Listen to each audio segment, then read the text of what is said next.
My name is Jimmy Gathu. I'm 45 years old, a father of 3 and a grandfather of 1. I'm a media practitioner. My wife already knew that I've always wanted kids. So my wife said, we need to be sure, so we just don't keep trying and wondering what's going on. We went to see our doctor, and he was very surprised. I didn't know why then. So he told my wife to step out for a bit, and because he wanted to have a discussion with me. So he said, have you ever heard of a fertility test? So he explained to me what it entails.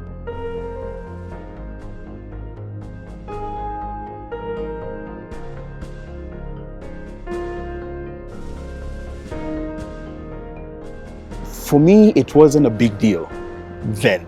I wanted us to have another child. Whatever it would take, let's do it.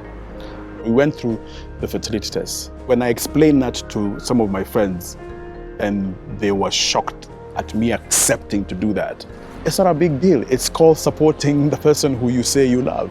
Thank God we got our second baby. It's amazing how people find it taboo that the man's responsibility is bounded within the confines of the living room. I think I know only 1 or 2 who have gladly gone through fertility tests because they wanted to be sure. Many will say, no, that's not my responsibility. And the more you ask, they become very hard on you. They call you names, and I've been called names.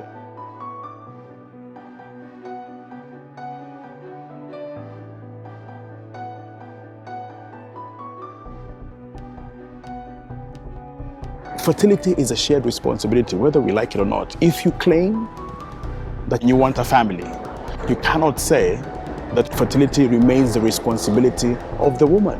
Don't be embarrassed by saying that your second child is adopted. Don't be embarrassed by saying that you and your wife got together and decided together to have a surrogate mother. In this day and age, that should not be an embarrassing situation. It is a shared responsibility. It is you doing things together. So you learn to share other things because you have that very personal, very scary. It is scary. Is it embarrassing? Of course it is. I mean, it's not easy for somebody to say, I can't bear children. But can you accept it? You should. Because there's nothing wrong with that. There's no harm, there's no shame to that at all.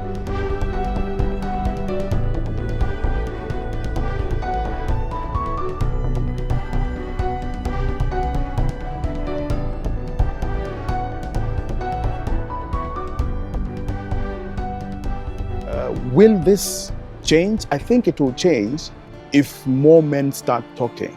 Many men think they go through these things alone. And they find it very scary to come out in the open and say, you know what, I do things that are not ordinarily what men would thump their chest and say, that's a man's job. You according that child an opportunity to belong,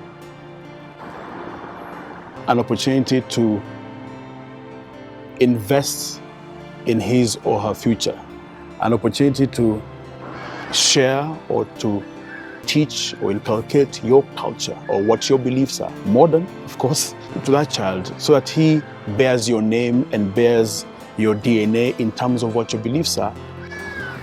That is bigger than what society terms, that biological process of bearing a child.